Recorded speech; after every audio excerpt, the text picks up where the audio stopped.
चलिए दोस्तों, आज आपका है क्लास 10 का फिजिक्स प्रकाश का परिवर्तन। ये पार्ट 1 है। ये देखिए, मेरे चैनल का नाम है सैक्ट्रूज SACTRUZZ सैक्ट्रूज क्लासेस। जाइए और सब्सक्राइब बटन प्रेस कर दीजिए। ठीक है, चलिए एक मोटिवेशनल कोट्स बोल देते हैं। कई जीत बाकी है, कई हार बाकी है। कई जीत बाकी है, कई हार बाकी है। अभी तो ज़िंदगी का सार बाकी है। अभी तो ज़िंदगी का सार बाकी है। यहाँ से चले हैं एक नई मंजिल के लिए। यहाँ से चले हैं एक नई मंजिल के लिए। यह तो एक पन्ना था, अभी तो पूरी किताब बाकी है। ठीक है, चलिए हम लोग देखते हैं अपना चैप्टर।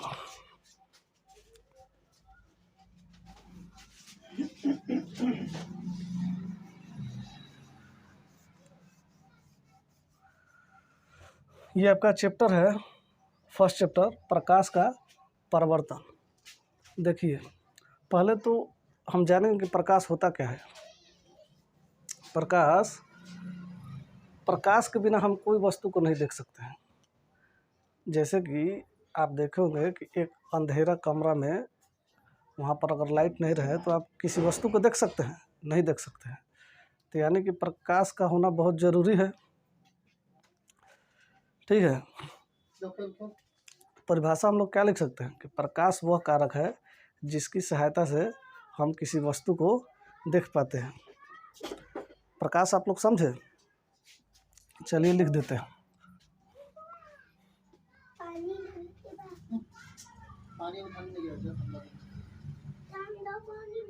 प्रकाश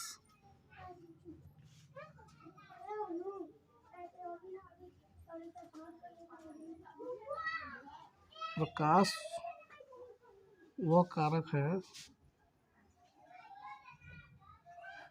जिसकी सहायता से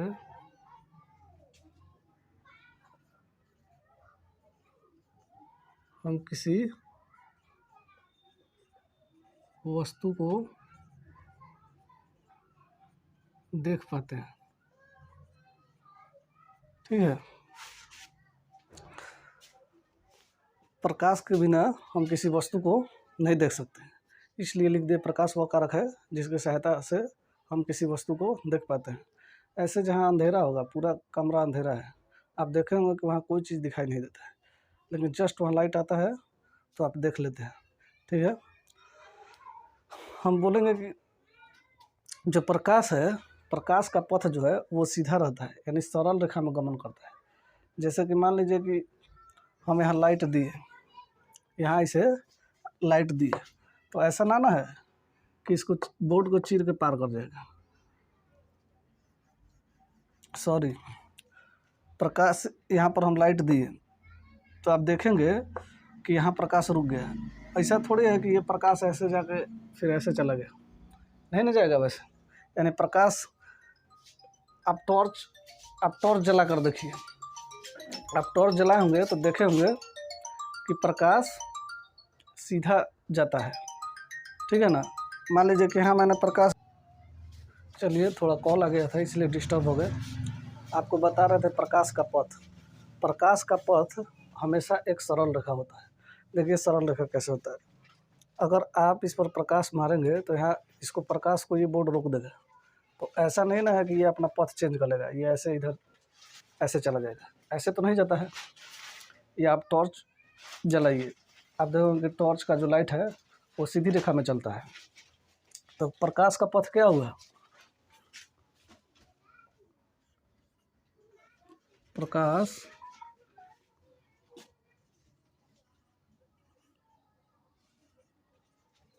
हमेशा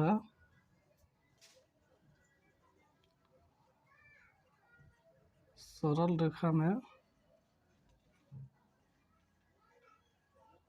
गमन करता है। ठीक है, आपका प्रकाश के आधार पर प्रकाश के स्रोत के आधार पर वस्तु के प्रकार, यानी कि दो प्रकार का होता है वस्तु। एक होता है प्रदीप्त, एक होता है अप्रदीप्त। प्रदीप्त मतलब वो वस्तु जो स्वयं प्रकाश उत्सर्जित करे। अप्रदीप्त मतलब वे वस्तु जो स्वयं प्रकाश उत्सर्जित नहीं करे। जैसे कि स्वयं प्रकाश में देखे होंगे, टॉर्च है, ये लाइट देता है ना, तो ये प्रदीप्त हो गया। सूर्य है, ये लाइट देता है ना, ये प्रदीप्त हो गया। मोमबत्ती है, लाइट देता है ना, ये प्रदीप्त हो गया। ट्यूबलाइट है, ये लाइट देता है ना, ये प्रदीप्त हो गया। उसी प्रकार का अप्रदीप्त में हो जाएगा जो लाइट नहीं दे, जो स्वयं प्रकाश उत्सर्जित नहीं करे। जैसे ये आपका ये बोर्ड हो जाएगा, ये बोर्ड लाइट दे रहा है नहीं। जैसे आपका टेबल हो जाएगा, जो भी चीज़ ले लीजिए, ये सब प्रकाश देता है नहीं देता है। चलिए देखते हैं।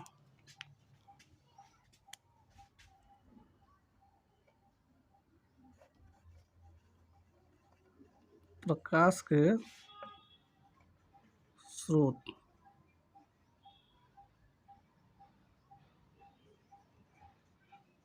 उत्पन्न करने के आधार पर वस्तु के प्रकार, ये दो प्रकार का होता है। एक होता है प्रदीप्त, एक प्रदीप्त, एक होता है अप्रदीप्त। ठीक है, इसको दीप्तिमान भी बोलते हैं। तो इसको हम लोग क्या लिख सकते हैं?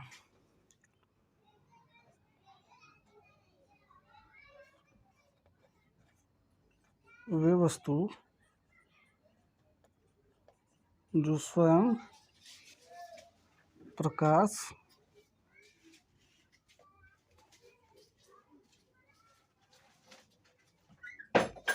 उत्सर्जित करते हो। इसमें क्या लिखेंगे? वे वस्तु जो स्वयं प्रकाश उत्सर्जित नहीं करते हो। इसका आपको एग्जाम्पल में क्या लिख सकते हैं? सूर्य हो जाएगा, तारा हो जाएगा। सूर्य भी एक तारा ही है। मोमबत्ती हो जाएगा, आपका लालटेन हो जाएगा, ट्यूबलाइट हो जाएगा, ट्यूबलाइट। ठीक है ना, बहुत सारा उदाहरण लिख सकते हैं। इसके एग्जाम्पल में क्या लिख सकते हैं?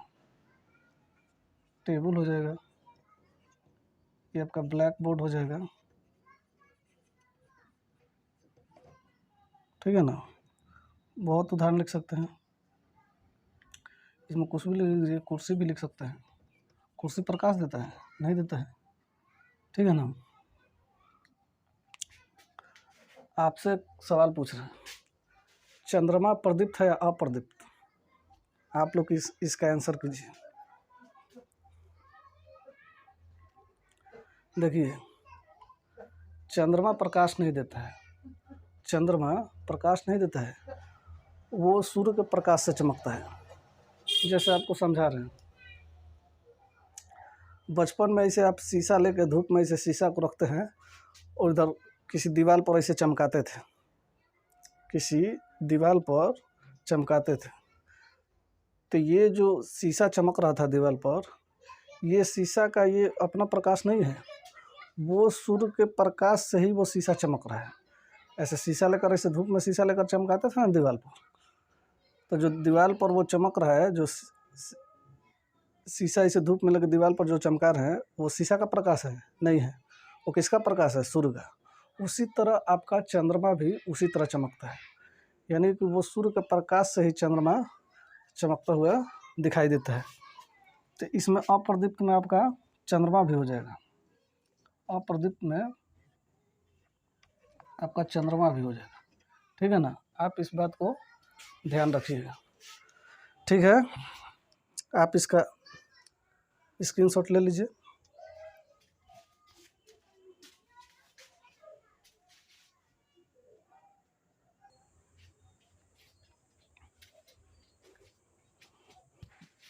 चलिए आगे हम लोग को देखना है पारदर्शी, अपारदर्शी और पारभासी।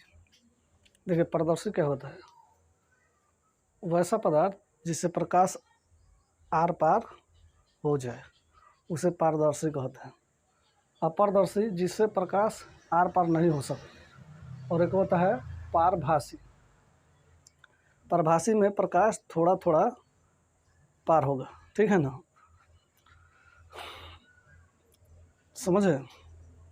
तो पारदर्शी का परिभाषा आपका क्या हो जाएगा कि वैसा पदार्थ जिसमें प्रकाश आर पार हो सके, वो पदार्थ क्या कहलाएगा, पारदर्शी पदार्थ कहलाएगा। अपारदर्शी क्या होगा, वैसा पदार्थ जिसमें प्रकाश आर पार नहीं हो सके, वो क्या कहलाएगा, अपारदर्शी।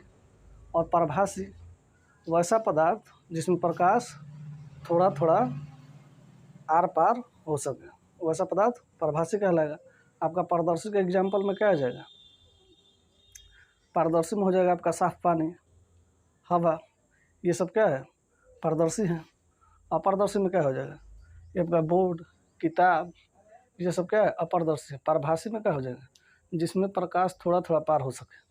तो प्रकाश देखिए थोड़ा थोड़ा, आप कांच को घींच दीजिए और उसमें प्रकाश पार करिए, देखिए उसमें थोड़ा थोड़ा प्रकाश आर पार होगा।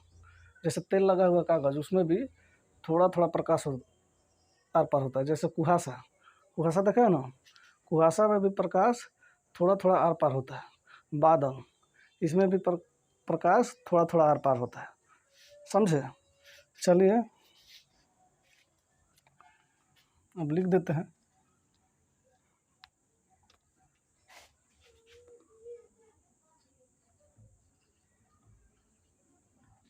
प्रकाश के आर पार होने के आधार पर वस्तु के प्रकार,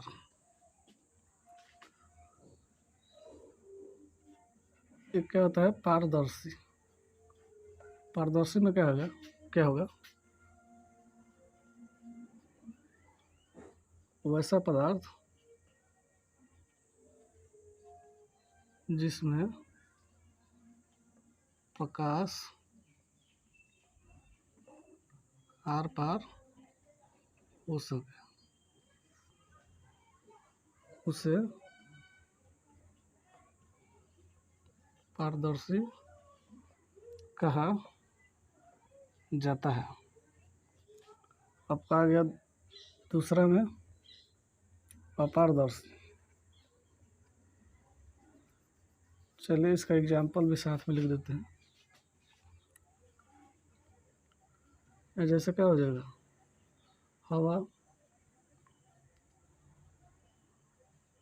साफ पानी, ठीक है। दूसरा में हो जाएगा अपारदर्शी।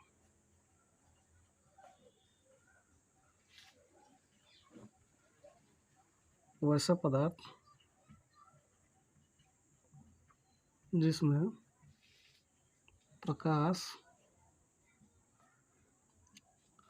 आर पार नहीं हो सके उसे अपारदर्शी कहते हैं। इसमें आपका जैसे में हो जाएगा, ये आपका बोर्ड हो गया, टेबल हो गया, किताब हो गया, आप सोच सकते हैं बहुत सारा चीज़ लिख सकते हैं। तीसरा पारभासी। तीसरा आपका होता है पारभासी, वैसा पदार्थ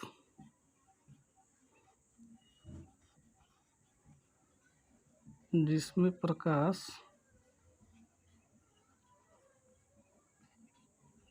थोड़ा थोड़ा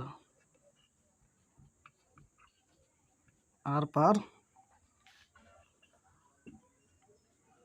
हो सके, उसे पारभासी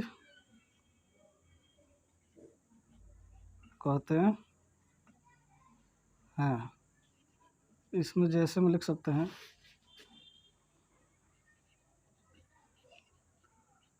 घिसा हुआ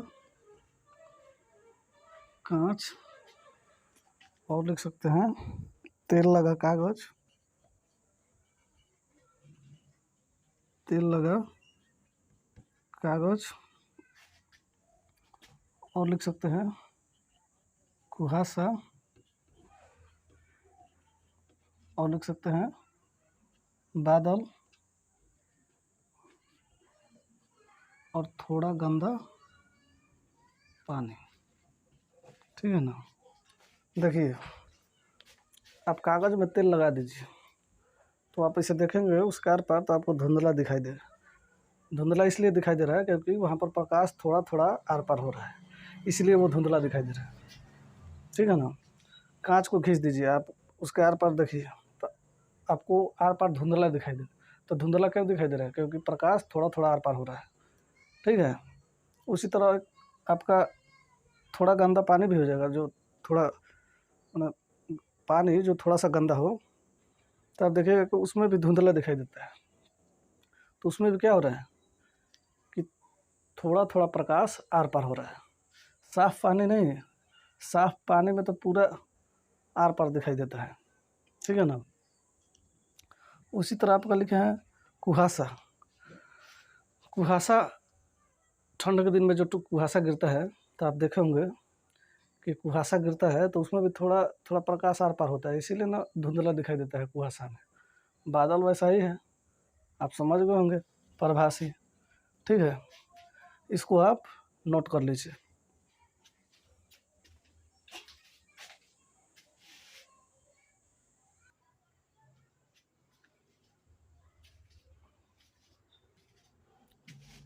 चलिए आगे है आपका किरण पुंज। किरण पुंज, किरण पुंज होता क्या है? पुंज मतलब होता है समूह, किरण मतलब आप जन्म करते हैं, यानी किरणों का समूह।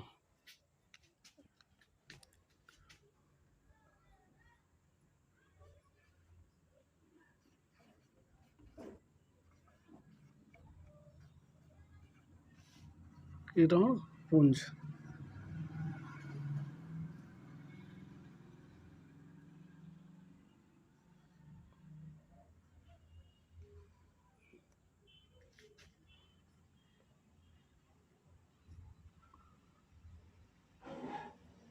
किरणों के समूह को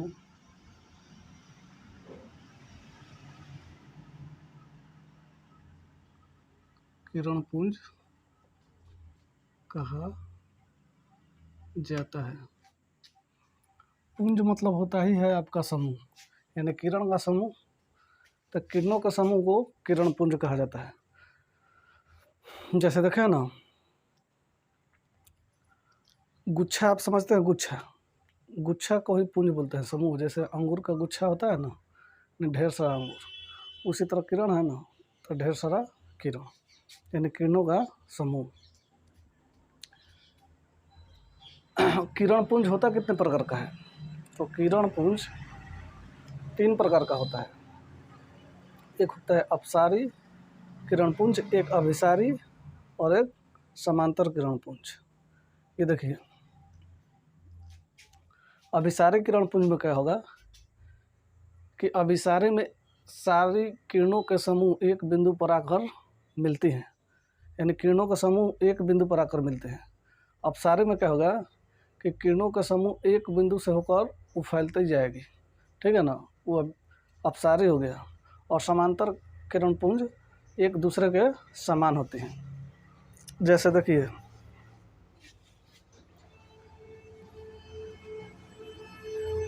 चलिए पहले लिख देते हैं, उसके बाद आपको समझा देंगे।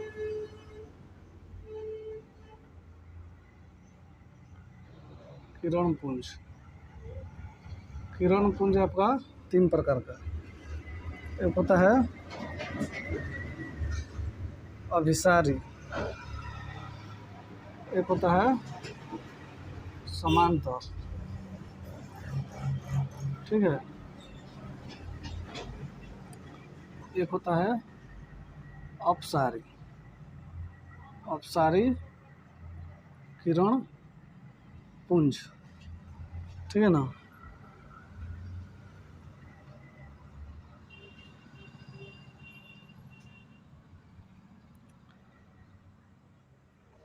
देखिए इसका अभिसारी का वैसा किरण पुंज जिसमें किरण है एक बिंदु पर आकर मिलते हैं। देखिए ये सारी किरणें हैं, ठीक है ना, जो एक बिंदु पर आकर मिल रहे हैं। ये कहाँ मिल रहे हैं? एक बिंदु पर आकर मिल रहे हैं ना, यहाँ पर ये सभी एक बिंदु पर आकर मिल रहे हैं। इसी को बोलते हैं अभिसारी। समानांतर किरण पुंज वैसा किरण पुंज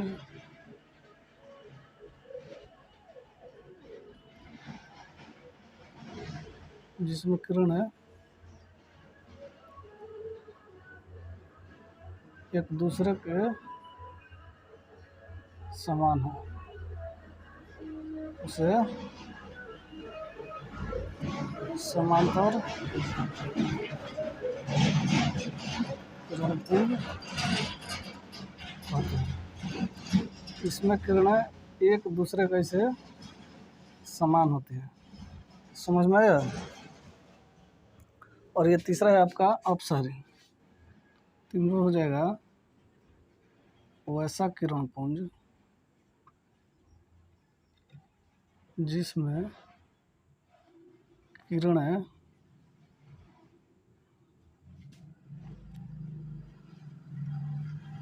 एक बिंदु से होकर